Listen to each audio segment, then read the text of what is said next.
Hi అండి, welcome to my channel. Summer వచ్చిందంటే మనం మామిడికాయతో చేసే రెసిపీస్ ఎక్కువగా ప్రిపేర్ చేసుకుంటూ ఉంటాం కదా. ఈ రోజు అయితే వారం నుంచి 10 రోజుల పాటు నిల్వ ఉండే మామిడికాయ పచ్చడిని ఎలా ప్రిపేర్ చేసుకోవాలనేది మీతో షేర్ చేస్తున్నాను. వీడియోని ఖచ్చితంగా లైక్ చేయండి, ఛానల్ని సబ్స్క్రైబ్ చేసుకోండి. దీనికోసం ముందుగా మామిడికాయని తీసుకొని శుభ్రంగా కడిగి తడి లేకుండా చూసుకొని వీడియోలో చూపించినట్లుగా ముక్కలుగా కట్ చేసి వీటన్నిటిని పక్కన పెట్టుకోండి. ఇప్పుడు స్టవ్ మీద ప్యాన్ పెట్టుకొని కొద్దిగా ఆయిల్ని వేసుకొని ఆయిల్ వేడెక్కిన తర్వాత కారానికి తగ్గట్లుగా ఎండుమిర్చిని తీసుకోండి. ఇక్కడ నేను 20 నుంచి 25 ఎండుమిర్చిని తీసుకున్నాను. అవి ఫ్రై అయిన తర్వాత 2 స్పూన్ల ఆవాలు, 1 స్పూన్ మెంతులను వేసుకొని వీటన్నిటిని ఫ్రై చేసుకొని ఒక ప్లేట్లోకి తీసుకొని వీటన్నిటిని పూర్తిగా చల్లారనివ్వండి. చల్లారిన తర్వాత వీటన్నిటిని మిక్సీ జార్లోకి తీసుకొని పొడిలాగా గ్రైండ్ చేసుకోవాలి.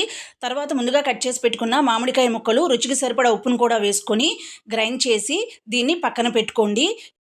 స్టవ్ మీద ప్యాన్ పెట్టుకొని మనం పచ్చడిని నిల్వ చేసుకోవాలనుకుంటున్నాం కాబట్టి ఆయిల్ కొద్దిగా ఎక్కువగానే పడుతుంది.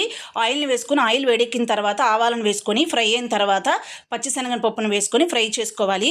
ఇప్పుడు ఇందులో నేను ఉప్పు మిరపకాయలను వేస్తున్నాను. మీరు ఇక్కడ ఎండుమిర్చిని కూడా యాడ్ చేసుకోవచ్చు. అవి ఫ్రై అయిన తర్వాత కొద్దిగా కరివేపాకును కూడా వేసుకొని ఫ్రై చేసుకొని మనం ముందుగా గ్రైండ్ చేసి పెట్టుకున్న పచ్చడిని వేసుకొని అన్నీ బాగా కలిసేలా కలుపుకోవాలి. ఆయిల్ పైకి తేలేంత వరకు కుక్ చేసుకోవాలి వీడియోలో చూపించినట్లుగా. ఆ తరువాత స్టవ్ను ఆఫ్ చేసుకొని కొద్దిగా ఇంగువను వేసుకొని అన్నీ బాగా కలిసేలా కలుపుకొని దీన్ని పూర్తిగా చల్లారిన తర్వాత బాక్స్లో స్టోర్ చేసుకోవాలి.